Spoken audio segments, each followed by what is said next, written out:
And is Vision Quest the same thing?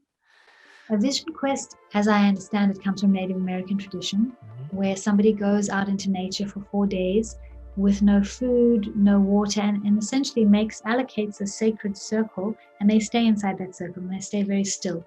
So as their body is no longer distracted by food, activity, drink, whatever usual routine is going on around them, our energy naturally becomes depleted, and so we're more receptive and we're more surrendered, and we can be more available to other levels of being and hear our inner voice more clearly and hear whatever voice of nature wants to come through us and communicate with us.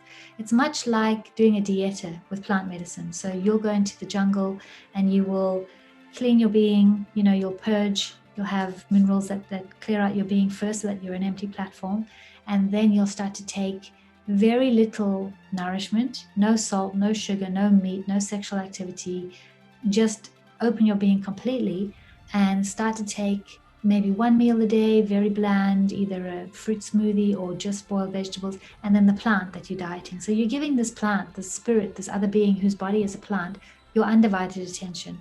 And as you open more and more, you can hear this being more because your being's not distracted. So you've taken out the usual, say, habits or addictions of our culture, which largely are salts and sugars.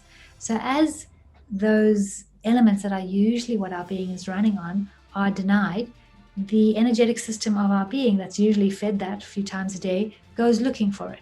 And it starts to go like, hey, where's that thing that I usually feed on? And it starts to go looking, where's that substance? And it starts to open as it's looking.